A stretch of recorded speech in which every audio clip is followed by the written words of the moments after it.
1 Timothy 6-5 മുതൽ 10 വരെ വചനം. ദുഷിച്ച മനസ്സുള്ളവരും സത്യബോധമില്ലാത്തവരും ദൈവഭക്തി ധനലാഭത്തിനുള്ള മാർഗമാണെന്ന് കരുതുന്നവരായ മനുഷ്യർ തമ്മിലുള്ള തുടർച്ചയായ വാദകോലാഹലങ്ങളും ഇതിൻ്റെ ഫലമത്രേ. ഉള്ളതുകൊണ്ട് തൃപ്തിപ്പെടുന്നവന് ദൈവഭക്തി വലിയൊരു നേട്ടമാണ്. കാരണം നാം ഈ ലോകത്തിലേക്ക് ഒന്നും കൊണ്ടുവന്നിട്ടില്ല, ഇവിടെ നിന്ന് ഒന്നും കൊണ്ടുപോകാനും നമുക്ക് സാധിക്കും. ഇതെപ്പോഴും നമ്മൾ മനസ്സിൽ വേണം. ഈ ലോകത്തിലേക്ക് നാം ഒന്നും കൊണ്ടുവന്നിട്ടില്ല, ഇവിടെ നിന്ന് ഒന്നും കൊണ്ടുപോകാനും പറ്റുകയില്ല.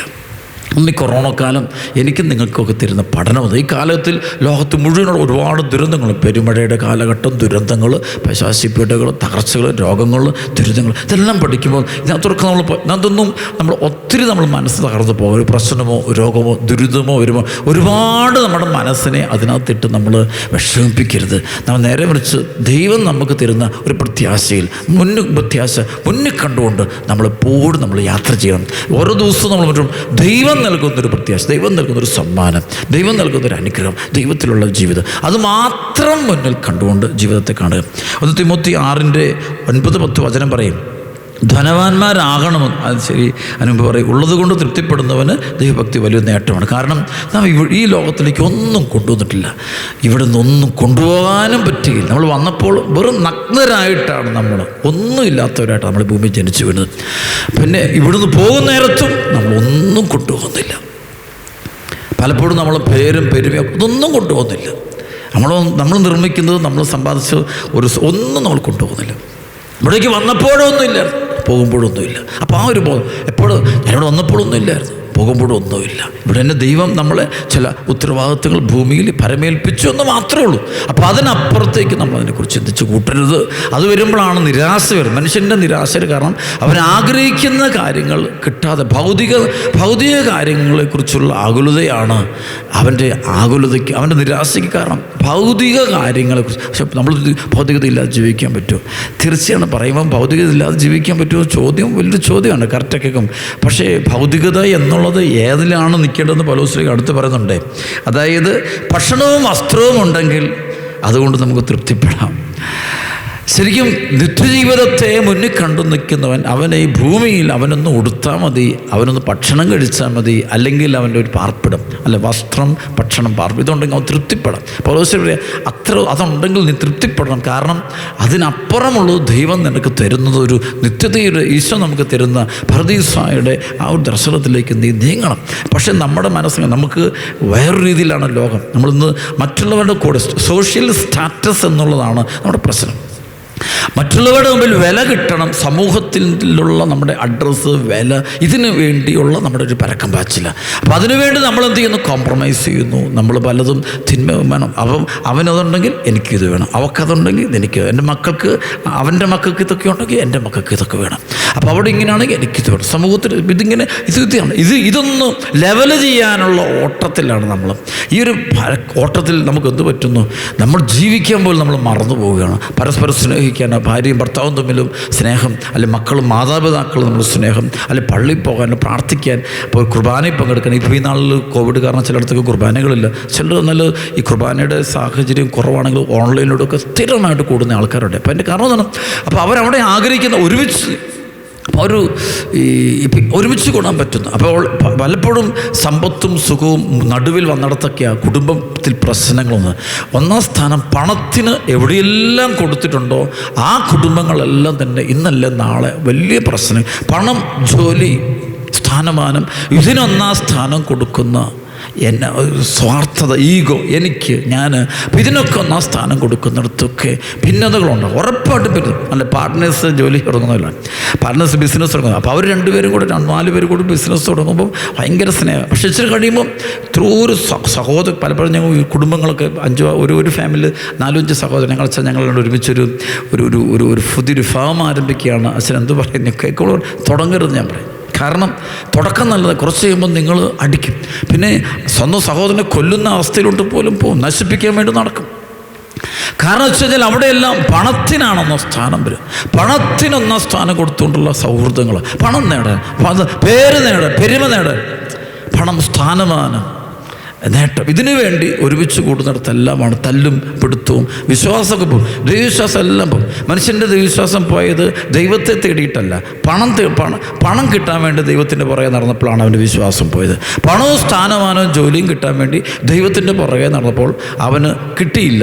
കാരണം അവൻ്റെ ലക്ഷ്യം ദൈവമല്ലായിരുന്നു, പണമായിരുന്നു. അപ്പോൾ അതിനു വേണ്ടിയുള്ള വേദമാർഗ്ഗം ചിലവുണ്ട്. പള്ളി ഇപ്പം ഈ നാളുകൾ ചില പള്ളി ഒന്നും ധ്യാനം കൂടി നല്ലതായിട്ട് പ്രാർത്ഥനിക്കണോണ്ട് ഇപ്പം കേൾക്കാൻ വേണ്ടി അവൻ മന്ത്രവാദിയുടെ വീട്ടിൽ പോയിക്കുന്നു, കൈനോട്ടക്കാരൻ്റെ അടുത്ത് പോയി, ശുദ്രത്തിക്കാരൻ. അപ്പം അതിൻ്റെ കാരണം വെച്ചാൽ അവൻ നോക്കുമ്പോൾ ഏതെങ്കിലും ദൈവത്തെ പിടിച്ച് എൻ്റെ കാര്യം നടക്കണം. അപ്പോൾ ഏതെങ്കിലും വിശ്വാസം, ഏത് വിശ്വാസത്തിന് കുഴപ്പമൊന്നുമില്ല.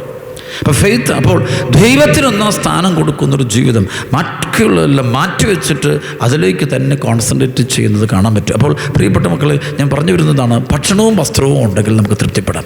ഈ കൊറോണ കാലമൊക്കെ നമ്മെ പഠിപ്പിക്കേണ്ട കാര്യച്ചാൽ നമ്മളിപ്പോൾ ഈ ലോകത്തിൽ വലിയ കൊടിയ ദാരിദ്ര്യം സംഭവിക്കുമെന്ന് പലരും പറയുന്നു. ഞാൻ യേശുവിൽ അച്ഛനെന്ത് പറഞ്ഞിട്ട് ഞാൻ പറയും, ഇനി ലോകത്തിൽ കാണാൻ പോകുന്നത് ടോട്ടൽ ഡിസോർഡർ ആയിരിക്കും. അപ്പം അത് സാവധാനം, ഇതൊന്നുമില്ല, ഇത് വലിയ വലിയ പ്രശ്നങ്ങളിലൂടെ പ്രപഞ്ചം അതെനിക്കൊരു വിശ്വത്തിന് ബോധ്യം. ഇനിയുള്ള കുറേ കാലങ്ങളോളം, ഒരു 6-7 വർഷങ്ങളോളം ദൈവം അനുവദിച്ചാൽ, അപ്പം അങ്ങനെയുള്ള ഒരു അപകടങ്ങളുടെയും അനർത്ഥങ്ങളുടെയും പ്രയാസങ്ങളുടെയും പ്രതിസന്ധികളുടെ ഒരു കാലഘട്ടം മനുഷ്യന് പിടിച്ചു നിൽക്കാൻ പറ്റത്തില്ല. നമ്മൾക്കറിയാം, പഴയ നിയമത്തിൽ ജോസഫിന് ദൈവം ഒരു ദർശനം കൊടുത്തേ. ആ ദർശനത്തിൽ ഇങ്ങനെയാണ്, 7 ആരോഗ്യമുള്ള നല്ല മെഴുത്ത കാളകൾ 7 മെലിഞ്ഞ കാളകളെ വിഴുങ്ങുന്നൊരു സംഭവം കാണിക്കും. അപ്പോൾ ദർശനത്തിൽ പറയുന്നുണ്ട്, അതായത് ഇപ്പോൾ അടുത്ത 7 കാലഘട്ടം, 7 വത്സരങ്ങൾ നമുക്ക് സമ്പത്ത് ഇഷ്ടം പോലും, അതിനുശേഷം 7 കൊടിയ ദാരിദ്ര്യം വരുന്നു. അപ്പോൾ ഇങ്ങനെ ഒരു വരും. അപ്പോൾ അതൊരു ദൈവം തന്നെ ചെയ്യുന്ന ഒരു പ്രവൃത്തിയാണ്. അത് ദൈവം നേരത്തെ കുട്ടി ജോസഫിനത് പറഞ്ഞു കൊടുക്കും. ജോസഫ് ഒന്ന് കൃത്യമായിട്ടുള്ള, അപ്പോൾ ജോസഫ് പറഞ്ഞു, നേരത്തെ സമ്പാദിച്ചു വെക്കുക, സൂക്ഷിച്ചു വെക്കുക, ഇനി വരാൻ പോകുന്നൊരു കൊടിയ ബുദ്ധിമുട്ടിൻ്റെയും പ്രതിസന്ധികളുടെയും ജോലി നഷ്ടപ്പെടുന്ന പ്രശ്നങ്ങൾ, ജോലിക്ക് വേണ്ടി ബുദ്ധിമുട്ട്, കുടുംബങ്ങൾ പ്രശ്നം, പലരും പല പ്രസ്ഥാനങ്ങൾ നിർത്തിക്കളയുന്ന സമയങ്ങൾ, ഭയങ്കര ഫ്ലോപ്പുകൾ, ചിലപ്പോൾ ഫാമിലി കാരണം ഇതിൻ്റെ എല്ലാം പ്രശ്നം വെച്ചാൽ എനിക്ക് തോന്നുന്നു ദൈവം എന്തിനാണ് ഇങ്ങനെയൊക്കെ മനുഷ്യരിത് അനുവദിക്കുന്നത്. മനുഷ്യൻ ദൈവത്തിലേക്ക് തിരിയാനുള്ള ഒരു വിളിയാണ്. അവനെല്ലാം ഉപേക്ഷിച്ച് കർത്താവിൻ്റെ പിന്നാലെ പോകണം. നമ്മൾ ദൈവത്തിന് വേണ്ടിയാണ്, ദൈവത്തെയും പരിശുദ്ധാത്മാവിനെയുമാണ് നമ്മൾ ആഗ്രഹിച്ച് പ്രാർത്ഥിക്കുന്നതെങ്കിൽ അത് ചോദിച്ചാൽ കിട്ടും, ഉറപ്പായിട്ട് കിട്ടും. ഉറപ്പായിട്ട് കിട്ടുമെന്ന് ബൈബിൾ പറയുന്നൊരു കാര്യം എന്താ അറിയോ? പരിശുദ്ധാത്മാവിനെ ചോദിച്ചാൽ കിട്ടുമെന്ന് പറയും. വേറെ ഒന്നും ഉറപ്പായിട്ട് പറഞ്ഞിട്ടില്ല. ദൈവാരൂപയെ സ്വർഗം ചോദിച്ചാൽ കിട്ടുമെന്ന് പറയും. നിത്യജീവിതം കിട്ടും, അപ്പം ഒക്കെ കിട്ടും. ഭൗതികതയ്ക്ക് വേണ്ടിയല്ല, ഭൗതികത നമ്മൾ ചോദിച്ചാൽ അതെല്ലാം കിട്ടുമെന്ന് നിർബന്ധമൊന്നുമില്ല. കാരണം നമ്മൾ എന്തിനു ചോദിക്കും ദൈവം നോക്കുവേ. നമുക്കിഷ്ടം പോലെ ഉണ്ട്, നമുക്കതുകൊണ്ട് നമുക്ക് എന്താണ് നമ്മുടെ ലക്ഷ്യം? അതിനകത്ത് സ്വാർത്ഥതയാണോ, ഈഗോയാണോ, അതോ മറ്റു പലതുമാണോ നമ്മുടെ ലക്ഷ്യമെങ്കിൽ ചിലപ്പോൾ അത് ദൈവം തരുമെന്ന് എനിക്ക് തോന്നുന്നു. അങ്ങനെ ഒരു ദൈവമാണോ നമ്മുടെ ദൈവം എന്നൊക്കെ സംശയമുണ്ട്. അപ്പോൾ അതുകൊണ്ട് നമ്മുടെ ജീവിതത്തിൽ 1-ാം സ്ഥാനം ചെയ്യും. ഞാൻ വീണ്ടും പറയാം, പണം, സ്ഥാനമാന, സുഖം, ഇതിനൊക്കെ 1-ാം സ്ഥാനം കൊടുക്കുന്ന ജീവിതങ്ങൾക്കാണ് സ്നേഹിക്കാൻ സമയം കിട്ടത്തില്ല. ഭിന്നതകളുണ്ടാവും, പൈശാചിക കുടുംബങ്ങളൊക്കെ പരസ്പര ഉപദ്രവങ്ങളും അസ്വസ്ഥകളൊക്കെ ഉണ്ടാവും, പീഡകളുണ്ടാവും. അപ്പോൾ ഇത് നമ്മൾ പ്രത്യേകമായിട്ട് സൂക്ഷിക്കും. ധനവാന്മാരാകണമെന്ന് ആഗ്രഹിക്കുന്നവർ പ്രലോഭനത്തിലും കെണിയിലും മനുഷ്യനെ അധപ്പതനത്തിലേക്കും നാശത്തിലേക്കും തള്ളിയിടുന്ന നിരവധി വ്യാമോഹങ്ങളിലും നിബന്ധിക്കുന്നു. ധനവാന്മാരാകണമെന്ന് ആഗ്രഹിക്കുന്നവർ പ്രലോഭനത്തിലും കെണിയിലും മനുഷ്യനെ അധപ്പതനത്തിലേക്കും നാശത്തിലേക്കും തള്ളിയിടുന്ന നിരവധി വ്യാമോഹങ്ങളിലും നിബന്ധിക്കുന്നു. ഇപ്പോൾ ധനമോഹത്തിനോട് പോകുന്ന ഒരു പോക്ക് പോകും, പണം കിട്ടാൻ വേണ്ടി, അല്ലെങ്കിൽ ഒരു ഗാംബ്ലിങ്ങിന് പോകും. ചിലരുണ്ട് ഗാംബ്ലിങ് പരിപാടി, ചൂതുകളിലേക്ക് പോകും. ചിലരുണ്ട് മറ്റ് ചില മേഖലകളിലേക്ക് പോകും, ഫ്രണ്ട്ഷിപ്പിലേക്ക് പോകും, ചില സൗഹൃദങ്ങൾ ഉണ്ടാക്കാൻ പോകും. അപ്പോൾ ഇത് ഏതെങ്കിലും അല്ലെങ്കിൽ ചില പ്രത്യേക ബിസിനസ്സോ ഏത് വഴി തുറക്കും. പക്ഷേ ഇങ്ങനെ വലിയ പറയാണ്, മനുഷ്യനെ നാശത്തിലേക്കും മനുഷ്യനെ അധപ്പതനത്തിലേക്കും നാശത്തിലേക്കും തള്ളിയിടുന്ന നിരവധി വ്യാമോഹങ്ങളിലും നിബന്ധിക്കുന്നു. എന്തെന്നാൽ ധനമോഹമാണ് എല്ലാ തിന്മകളുടെയും അടിസ്ഥാന കാരണം.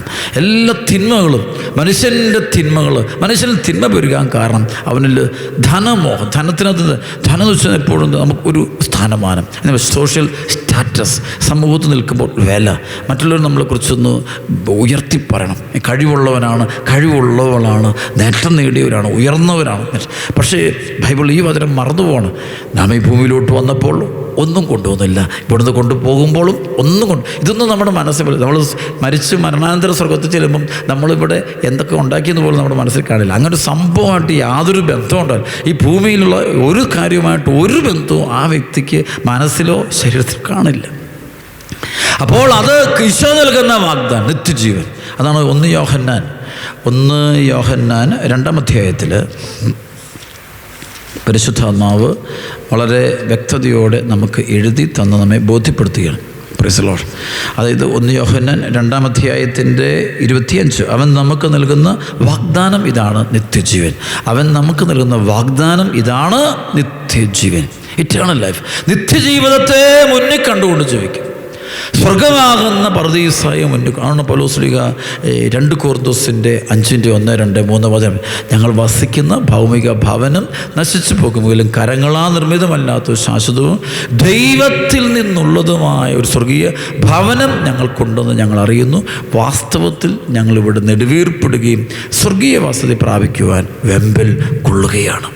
അപ്പോൾ നിത്യജീവിതത്തെ മുന്നിൽ കണ്ടുകൊണ്ടുള്ള ഒരു ജീവിതത്തിലേക്ക് നമ്മൾ തിരിയണം. അപ്പോൾ അതാണ് പ്രിയപ്പെട്ട സഹോദരങ്ങൾ, അച്ഛൻ പറഞ്ഞു വേറൊന്നുമല്ല, ഈ ഒരു കാലഘട്ടം നമ്മൾ കാണുന്ന ഈ ദുരന്തങ്ങളുടെ ഈ പ്രശ്നങ്ങൾ നമ്മൾ എല്ലാം വിട്ട് നമ്മൾ ഒരു യാത്രയ്ക്ക് ഒരുങ്ങണം. ഞാൻ പറയും എപ്പോഴും ലോകം മുഴുവനുള്ള ദൈവജനത്തോടുള്ള എനിക്കുള്ളൊരു ആഹ്വാനം, എന്നോട് പറയും എല്ലാവരും ഒരു യാത്രയ്ക്ക് ഒരുങ്ങണം, സ്വർഗമാകുന്ന യാത്ര. അപ്പോൾ എല്ലാം വിട്ടെറിഞ്ഞ് നമ്മൾ പോകാനുള്ള ആ ഒരു ചിന്ത നമ്മുടെ മനസ്സിലെപ്പോഴും നമ്മൾ സൂക്ഷിക്കും. എന്ന് വെച്ചാൽ ഭയത്തില്ല, നിരാശയില്ല, അതൊരു ആനന്ദം. ഇസ്രായേൽ ജനം ഈജിപ്ത് വിട്ട് ഇറങ്ങുമ്പോൾ കൈകളിൽ തപ്പും മതളവും ഒക്കെ വെച്ച് അവരിങ്ങനെ പാട്ടുപാടി കിന്നരം വായിച്ച് അവർ യാത്ര ചെയ്യും. എല്ലാം ഉപേക്ഷിച്ച് ഈജിപ്തിൻ്റെ എല്ലാ സുഖസൗകര്യങ്ങളും നേട്ടങ്ങളും എല്ലാം ഉപേക്ഷിച്ചിട്ട് ദൈവം വാഗ്ദാനം ചെയ്തിരിക്കുന്ന ഒരു പ്രോമിസ്ഡ് ലാൻഡ്, അപ്പോൾ അതിലേക്കുള്ളൊരു യാത്ര ചെയ്യുന്ന വ്യക്തികളായിട്ട് നമ്മൾ മാറണം. അപ്പോൾ അതിനാണ് നമ്മൾ പ്രാർത്ഥനയിൽ വേര് പിടിക്കണം. ഈശോയ്ക്ക് 1-ാം സ്ഥാനം. ഇത് ഈശോയ്ക്ക് 1-ാം സ്ഥാനം കൊടുക്കുന്ന ഒരു ജീവിതത്തിനും ഒരിക്കലും ദുഃഖം ഉണ്ടാകില്ല. ഈശോയ്ക്ക് 1-ാം സ്ഥാനം കൊടുക്കാതെ വേറെ പലതിനും സ്ഥാനം ചിലർക്ക് അവർക്ക് തന്നെയാണ് അവരുടെ ജീവിതത്തിൽ 1-ാം സ്ഥാനം. ഈഗോയാണ് അപ്പം അങ്ങനെ പോകുമ്പോൾ അവർക്കൊരിക്കലും മുന്നോട്ട് പോകാൻ പറ്റത്തില്ല. അപ്പോൾ നമ്മുടെ ജീവിതത്തിൽ ഏറ്റവും താഴ്മയോടെ നമുക്ക് കർത്താവിന് 1-ാം സ്ഥാനം കൊടുക്കാനും ദൈവത്തെ മഹത്വപ്പെടുത്താനും തയ്യാറാകാം. ഇന്ന് ഞാൻ എൻ്റെ ഒരു കൂട്ടായ്മയിൽ ഇരുന്നപ്പോൾ പരിശുദ്ധാത്മാവ് എനിക്ക് പെട്ടെന്ന് ഈ ധൂർത്തപുത്രൻ്റെ ഉപമയുടെ വചനം ഞാൻ അവർക്ക് കൊടുക്കുകയായിരുന്നു. അപ്പം ഞാൻ ഇങ്ങനെ പറയുകയായിരുന്നു, അതായത് ധൂർത്തപുത്രൻ്റെ ഉപമ നമുക്ക് കാണാപ്പാടറിയാം, അതുകൊണ്ട് ഞാൻ മുഴുവൻ വായിക്കുന്നില്ല. അപ്പം അതിനകത്ത് കണ്ടുമുട്ടുന്ന സംഭവമുണ്ട്. അപ്പൻ്റെ കൂടെ കഴിയുന്ന മകൻ, 2 മക്കളുണ്ട്. ഇവൻ അപ്പൻ്റെ കൂടെ, പക്ഷേ ഒരു നിമിഷം അവന് ഒരു തോന്നൽ, ഈ അപ്പനേക്കാളും അപ്പൻ ശരിക്കും എനിക്ക് സ്വാതന്ത്ര്യം തരുന്നില്ല, അപ്പൻ എന്നെ വളർത്തുന്നില്ല, അപ്പൻ എന്നെ ഇവിടെ ഇങ്ങനെ പിടിച്ചിട്ടിരിക്കുക. അപ്പൻ എനിക്ക് എൻ്റെ ആഗ്രഹങ്ങളൊന്നും നിറവേറ്റി തരുന്നില്ല. ഏതാ ആഗ്രഹം? ഒരുപക്ഷെ ഇവൻ ഉദ്ദേശിക്കുന്നത് ആഗ്രഹങ്ങൾ വേറെയാണ്. ഇവൻ ഉദ്ദേശിക്കുന്ന ആഗ്രഹം പേരാകാം, പെരുമയാകാം, ശരീരത്തിൻ്റെ ആഗ്രഹമാകാം, ജഡിക ആഗ്രഹങ്ങൾ, ലോകാഗ്രഹങ്ങൾ. അപ്പോൾ അതാണ് അവൻ്റെ തലയിൽ കയറിയിരിക്കുന്ന സംഭവം. അപ്പോൾ ഇവനവൻ നോക്കുമ്പോൾ ഈ സ്വർഗത്തിൽ ദൈവപിതാവിൻ്റെ കൂടെ ഇരിക്കുന്നില്ല, അവൻ ആനന്ദം കണ്ടെത്തുന്നത്. നേരെ മറിച്ച് അവൻ ആനന്ദം ഇതിന് പുറത്താണെന്നുള്ള ചിന്തയാണ്. പലപ്പോഴും ഇന്നത്തെ തലമുറയുടെയും പ്രശ്നത, അവർ പലപ്പോഴും കടന്നു ശരിക്കൊരു ആനന്ദം എന്നൊക്കെ റോഡ് നടക്കുന്ന, അല്ലെങ്കിൽ ഇച്ചിരി ടൂറിന് പോവുക, അല്ലെങ്കിൽ ചിലപ്പോൾ എന്തെങ്കിലുമൊക്കെ ബീച്ചസിൽ പോവുക, അല്ലെങ്കിൽ കുറച്ച് ഭക്ഷണം കഴിക്കുക, നൈറ്റ് പാർട്ടി നടത്തുക, അല്ലെങ്കിൽ അങ്ങനെയുള്ള കുറേ സംഭവമുണ്ട്. അല്ലെങ്കിൽ കുറേ നേരം ഫോൺ വിളിച്ച് ചില സ്നേഹിതര്, പാപത്തിൻ്റെ ചില ആളുകൾ സംസാരിക്കുക. അപ്പോൾ അതിലൊക്കെയാണ് ഫ്രീഡം. ഇവ ചോദിക്കുന്ന ഫ്രീഡം അത്. അപ്പോൾ അവന് ചോദിച്ചപ്പോൾ അങ്ങനെ പോകണമെങ്കിൽ വെറുതെ ഇറങ്ങിപ്പോയിട്ടുണ്ടെങ്കിൽ അപ്പം പണം ഉണ്ടെങ്കിലേ പോകാൻ പറ്റുമോ? അപ്പം എൻ്റെ വീതം എനിക്കിത്, നീ എനിക്ക് തരേണ്ട അവകാശം ദൈവം എല്ലാവർക്കും ഒരു അവകാശം കൊടുക്കും. അപ്പോൾ ഇവനോട് എൻ്റെ വീതം താ, എനിക്ക് പണം താ, കാരണം എനിക്ക് പൈസ വേണം. പൈസ ഉണ്ടെങ്കിൽ എനിക്കൊന്നും അടിച്ച് പൊളിച്ച് നാട് മുഴുവൻ നടക്കാം. എനിക്കെന്ത് അപ്പം എൻ്റെ മനസ്സ് കുറേ ആഗ്രഹങ്ങൾ, സ്വപ്നങ്ങളുണ്ട്, അത് മുഴുവൻ എനിക്ക് ചെയ്യണം. അപ്പം അതാണ് അല്ലാതെ അപ്പൻ എനിക്ക് സ്വാതന്ത്ര്യം തരും. പലപ്പോഴും മനുഷ്യന് ദൈവത്തോട് അടുക്കുമ്പോൾ അടുക്കാതിരിക്കുക എൻ്റെ സ്വാതന്ത്ര്യത്തെ ഇല്ലാതാക്കുന്നു, എൻ്റെ ഫ്രീഡത്തെ.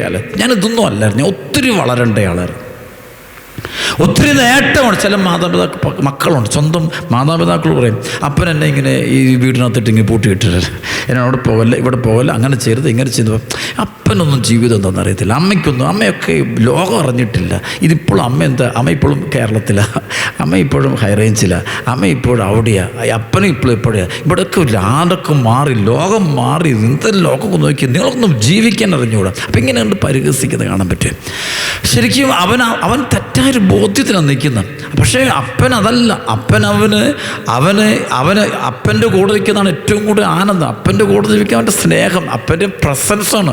പക്ഷേ ഇത് അവൻ ഒരു നിമിഷം അവൻ്റെ വിചാരം ഇതൊന്നും അല്ല, ഇതിനപ്പുറം വലിയുണ്ട്. അപ്പോൾ അപ്പൻ എന്നെ വളർത്തുന്നില്ല, അപ്പൻ എനിക്ക് ഫ്രീഡം തരുന്നില്ല, അപ്പം മൂരാച്ചിയാണ്, അമ്മ മൂരാച്ചിയാണ്, അതൊന്നും ശരിയാകത്തില്ല, ഇതിനേക്കാൾ വലിയ സംഭവം പുറത്താണ്, വലിയ നേട്ടങ്ങൾ പുറത്താണ്. അപ്പോൾ കാരണം കത്തോലിക്ക സഭയെന്ന് പോലും പുറത്താണ്. ഈ പള്ളിക്കകത്തോട് ഒരു കാര്യമില്ല, ഫ്രീഡം കിട്ടണം, പുറത്തുനിന്ന് നടക്കണം. നമുക്ക് ഇഷ്ടമുള്ള ഡ്രസ്സ്, ഇഷ്ടമുള്ള ഭക്ഷണം, ഇഷ്ടമുള്ള ലൈഫ്, ഇഷ്ടമുള്ള ഫ്രണ്ട്, ഇഷ്ടമുള്ള ആൾ, അപ്പോൾ അതെനിക്ക് താ. ദൈവം ദൈവത്തോട് ചില കാര്യം നമ്മൾ ചോദിച്ച് മേടിക്കരുതെന്ന് പറയും. കാരണം പിന്നീട് നമ്മൾ അതോർത്ത് ദുഃഖിക്കാനിടയാകരുത്. ദൈവം എല്ലാം തരുന്നവനാണ്. ചിലപ്പോൾ പറയാറുണ്ട് ദൈവം എല്ലാം തരും, പക്ഷെ എല്ലാം സൂക്ഷിച്ച് ചോദിക്കണം. ചിലത് തന്നാൽ അത് നമുക്കതിനെ പണി കിട്ടും. അപ്പോൾ ചില കുട്ടികൾ പ്രേമബന്ധത്തിൽ പ്രേമിച്ചിട്ട് നേർച്ചയിട്ട് പറയും, ഈ ചെറുക്കനെ തന്നെ എനിക്ക് ഭർത്താവായിട്ട് കിട്ടണം. അത് ചിലപ്പോൾ കൊടുത്തൊന്നും വരും. പക്ഷേ അതോടെ ഇവളുടെ ജീവിതത്തിൽ പ്രശ്നങ്ങൾ തുടങ്ങുക. ചിലപ്പോൾ ഇവൻ ആഗ്രഹിക്കുന്ന പെണ്ണിനെ കൊടുത്തു, അപ്പോൾ അതാണ് അവനോടത്ത് അവൻ കൊടുക്കും. പക്ഷേ ഇത് തന്നെ അവന് പ്രശ്നമാണ്.